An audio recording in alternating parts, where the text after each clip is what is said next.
Hello, this is James D'Angelo and welcome to the Bitcoin 101 Blackboard series. Today we're going to be doing part 3 of this 3-part series just covering the first paragraph in the Wikipedia page about Bitcoin. And we've already done things on the blockchain, probably the most important idea of Bitcoin, but today we're going to be looking at one of the main frameworks for protecting the blockchain called proof of work, an idea invented in 1997 by a guy named Adam Back, and Satoshi Nakamoto incorporated this idea as the main framework, the most bizarre framework for protecting Bitcoin. Okay, so it's imperative to understand this to understand Bitcoin. And remember, this isn't going to be a technical discussion. This is just going to give you an idea for how this works. We're not going to be going into the details of how SHA-256 works. We're not going to be looking at digital signatures on an internal level. That's saved for other videos. This is just to give you a flavor for how the idea of proof of work works. Proof of work works. All right, so check it out. Now that we've gotten a pretty good idea about the blockchain and some of these other ideas, we really need to get through this idea of proof of work and how it applies to the world of mining and how it all ties in with the blockchain. Well, as we've talked about, there's these buckets, right? And each miner, each person processing transactions, each person that has opened the Bitcoin QT software and let it run on their computer, each miner has got their bucket and they're receiving all the transactions, right? Every transaction that's taking place, even as we're talking, there's 7 or so transactions a second just dumping into this buffer. Okay, this 10-minute or so buffer. Okay, and as we talked about is that the network doesn't propagate exactly the way we think. So the guy in Japan may end up with different transactions in his bucket than the guy in Brazil. Okay, and so his transactions over those 10 minutes might be slightly different in his buffer. And keep in mind, there's hundreds of thousands of people mining. Now, the miners are there for a reason. They're there for this reward, okay? They're there because they know that if they leave their computers on, processing the transactions, Bitcoin will send out 25 Bitcoins every 10 minutes to the computer that wins the lottery, okay? Well, that lottery is really the winning bucket. Okay, so remember, if transactions are sent to Japan and sent to Brazil and they're slightly different, so say I sent to Dave the same $10 that I sent to Veggie Galaxy, well, then these two buckets have different transactions in them. But the Bitcoin network says that it doesn't care because these are zero confirmation transactions. So they don't care if Dave gets the money or Veggie Galaxy gets the money, and they don't care if neither of them get the money, right? So if I try and double spend, they both end in the same bucket, they get thrown out. The only thing that Bitcoin cares about, remember, it's an amoral system. It doesn't care about you, it doesn't care about me, but it won't ever try and arbitrate with you either. The only thing it cares about is that the same money doesn't go to both. That's the only thing the Bitcoin network cares about. So as these guys are mining and processing their transactions, they want to win this mining prize and pour their wet cement on top of the blockchain, okay? And remember, this thing's 300,000 blocks high. And if they're the winner, then every computer on the Bitcoin network now has to update their ledger, not with their buffer, which they now have to throw out, right? Because say the guy in Japan won, all right, they have to throw out all their processing and just accept on their blockchain, on their ledger, the new block from Japan. So this is the winning block, and this gets 25 Bitcoins. So even though you tried, you lost. So how is this decided, right? Miners all want to win. The 25 Bitcoins is a great reward. This keeps hundreds of thousands of computers processing these transactions. Well, how does this all work? What you could see that would happen right away is that everyone would try to send their bucket to the top of the blockchain to win the prize, right? And you've got 100,000 computers all trying to send their bucket. Okay, they're saying, I processed the transactions. They didn't even really care about them or whatever they did. They're just all sending them. And this top of the blockchain is getting basically spammed and onslaught with everybody's bucket. Well, this was a big problem, right? If everyone's trying to agree on one ledger and there's a prize for adding to that ledger, well, everyone's going to want to win that prize. So there'll be all sorts of shenanigans to try and win that prize, all sorts of malware, computer hacking. Well, what Satoshi Nakamoto did is he took an idea from 1997 to limit spamming on emails. And this idea is called Hashcash. And this isn't another type of digital currency. Hashcash is basically a price you send for sending an email. And the price was computational power equals a price.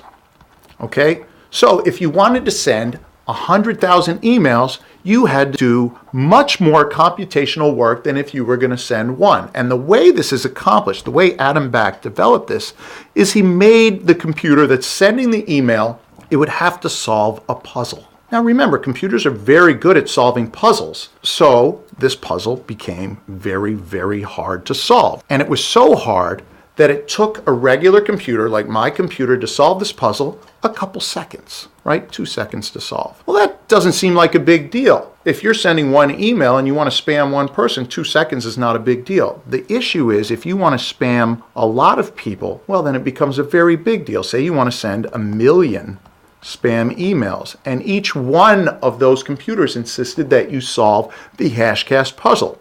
Well, now you're talking 2 million seconds of computational power. This really slows down spamming. Now, the nice thing about puzzles is that they're pretty hard to do. So say you've got a 500-piece floor puzzle of the mountains in Austria, for example, right? You've got all these tiny little pieces all over the place, and it takes you a long time to do. So they're very hard to do, but they're very easy to verify. So all you have to do is take one quick look at the puzzle to know if it's been done right.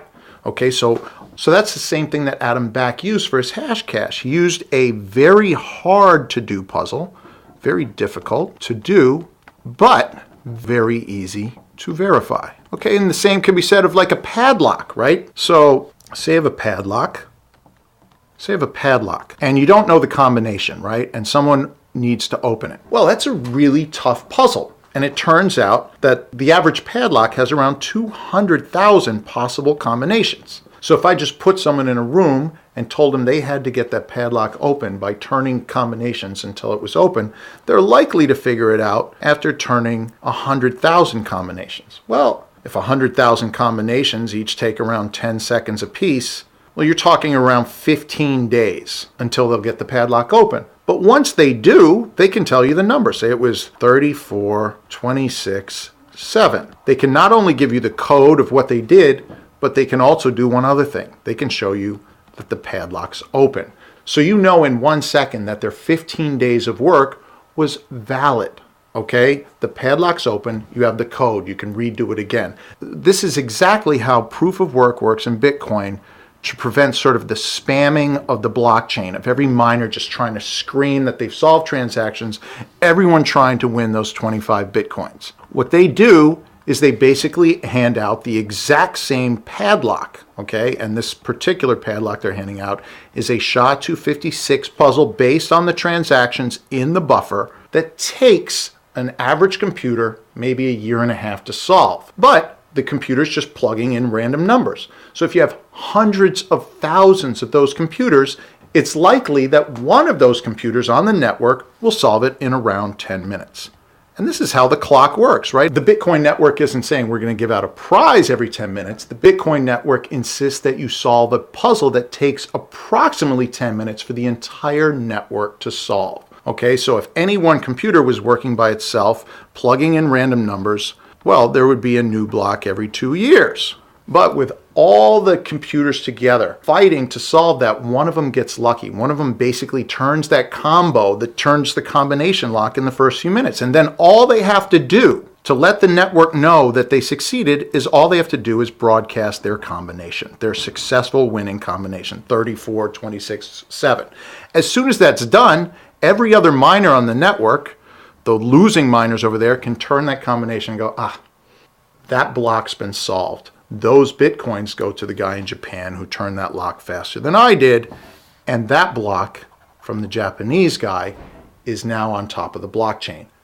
Bing. Let's start working on the transactions that have just happened. Okay, and so the puzzle starts over again. And that's proof of work. That gives you a little bit of an idea of what's going on with mining, but we're just going to talk about mining in particular for 1 second because it's so important. And all the ideas, Satoshi Nakamoto managed to put 4 main ideas into one idea of mining. Okay, so just a couple quick notes on miners until we finish this video because it's so important to think about how involved they are. Remember, miners are the guys who are processing the transactions. They're the ones filling these buckets, trying to solve the combination lock for their particular bucket and trying to add the transactions onto the top of the ledger, okay? And they want to be the person that puts the most recent block, the last 10 minutes of transactions, on top of the ledger, because then they'll win 25 Bitcoins, okay? And that's why they call it mining, because if you work hard enough, right, if you put enough computing power in it, you're more likely to turn that combination lock faster, and as a result, you're more likely to win these 25 Bitcoins. It's gotten very difficult to win these Bitcoins because there's so many miners involved, right? And so your chances might be 1 in 100,000 of winning the entire lottery any 10 minutes. But these miners are valuable because they're replacing the bank. Remember, the bank is paying for the electricity. When you walk in and use an ATM's just a computer. And that computer's paid for by the bank, maintained by the bank, protected by the bank. All that security glass, right? All the people working behind it, all the people programming it, and it's even bought by the bank. So that computer's sitting there working to process your transactions. Bitcoin doesn't have a bank, doesn't want a bank. It needs to have computers processing these transactions. It needs to be backing itself up. Well, because it's decentralized, it's backing itself up 100,000 times, better than any bank, right? But who's going to pay to use the computers? Well, that's the miners. And they're paying to use it because, well, they're kind of selfish. They want to win the prize. Most miners aren't getting involved because they believe in Bitcoin and they believe in the Bitcoin network. It's really Bitcoin touches on their individual greed, the chance to win this cool little lottery. So the more computing power they provide, the more likely they're going to win that ticket. But because of their selfishness, and this is how capitalism works, because of their selfishness, they end up contributing into the system. And Satoshi Nakamoto worked very hard to juggle incentives and protections as he was building the Bitcoin network. But because they're paying for the computers and maintaining the computers and trying to make their computers ever faster, these miners altogether are working very well as a bank. And so we talk about that here. The bank has power, electricity, maintenance, and computers. Okay, so miners work as the bank. And the software allows you to do all the transactions that you might do with a bank. Well, the miners also work as the Supreme Court, and we talked about that in the previous episode. But remember, Bitcoin is open source. And so everything, every rule that it follows is agreed to by all the miners. They're the people who basically vote. If they decide to not work on blocks for that blockchain, they're saying that they don't agree with that blockchain. Okay, so if someone changes the open source, and it gets changed fairly often, and the miners decide not to switch their software, they're basically saying we don't agree with that change. Now, anything in the Bitcoin system can be changed. But remember that because there's so much incentive for the miners to maintain the network, because they've now invested hardware, specialized hardware in many cases, that they don't want Bitcoin to destabilize. They don't want to see the price fall. So they're going to be very conservative. Okay, so miners are this conservative, and they're going to be judges of all new software that gets released. Okay, so these miners become this Supreme Court that's judging all upgrades on the software. And right now we're at version 0.86, as we talked about. We're about to go to version 0.9. We're not even at version 1 of Bitcoin, all right? It's worth $10 billion. It's exciting the whole world, and we're not even at version 1. And we probably will likely not get to version 1 for another year or so. That's partly because Gavin Andresen and the people who are doing most of the program are conservative. They don't want people to believe in hype. They don't want them to feel fooled. They want you to understand that this is still an idea that is new, and it's still being worked on, okay? And that's true. Bitcoin is new, right? Tomorrow it could fail miserably, go completely to zero. Someone figured out how to crack it. It seems less likely each day that passes, and the more miners that are involved are actually protecting the system. But miners also work like the Federal Reserve, because remember, as we talked about, these are virgin Bitcoins that are being introduced for building on the blockchain. This is how new money is introduced into the Bitcoin system. And what's happening is every 10 minutes or so, 25 Bitcoins go into the system until we reach a total of around 21 million Bitcoins. And there's an algorithm, the amount will drop every few years, but the final value will be 21 million Bitcoins. After that point, the only thing that's going to incentivize our greedy miners are the transaction fees. Okay, and right now the transaction fees seem pretty low. Okay, so if I send something, my Veggie Galaxy transaction, that's costing me a fraction of a cent. Okay, but a fraction of a cent in the Bitcoin network, if you took all the transaction fees together, you're talking a few dollars. It's not a lot. but Bitcoin's still young. If it gets up into the area of Visa or PayPal or MasterCard, you're talking lots and lots of transactions, and lots of pennies added up could end up being a real reward that will now be given every 10 minutes to miners. So a lot of people wonder what will happen when all the Bitcoins have been introduced in the system. There's no new coins. Well, the miners will continue plugging away because they'll be surviving off of now the much bigger Bitcoin network, right? Getting a lot more transaction fees. So there might even be a bigger reward in those years because of all the transactions that will happen. Because right now Bitcoin is it maxes out at 7 transactions a second. We may be looking in the future as Bitcoin scales up to 7,000 transactions a second. And so all those accumulated transaction fees will add up. And as I probably mentioned, transaction fees are actually very good for a system because they prevent transaction spam. Okay, and they work a little bit like proof of work. Instead of charging your computer to do processing, you're charging people in their pocket to send out fraudulent transactions. All right, if it's going to fail and it's going to cost them money, they're going to do a lot less of it. Okay, so transaction fees, though small, are a good thing on this crazy network, this sea of malware. Okay, so we've talked about the Federal Reserve, Supreme Court, bank power. Now, let's just touch on the Department of Defense. How are miners protecting the Bitcoin network? And this is kind of abstract, but keep in mind that we've got hundreds of thousands of computers all trying to solve this puzzle. And when one of them gets the puzzle, they attach the code to that puzzle in their transaction block. Okay? Now, it took 100,000 computers to solve that puzzle in around 10 minutes. And any computer working by itself would take about 2 years to solve that puzzle. But you need that code inside the transaction blockchain, and every block has a solution to the puzzle. So here's a solution to the puzzle. Here's another solution. All right, every block needs a solution included with the transactions. And remember, those solutions take 10 minutes on this computer network. But the Bitcoin network right now is the biggest computer network in the world working on one problem, right? So if you took all the supercomputers in the world and lashed them together, they wouldn't be as fast at solving this puzzle as the Bitcoin network. And this is how all the mining together protects a network. So if you're an individual attacker just working with one computer, to create these codes would take so long that no one's going to accept what you're doing. Because if you're trying to work on this block, today's block, and you come up with a solution in 10 years, well, we've already passed you.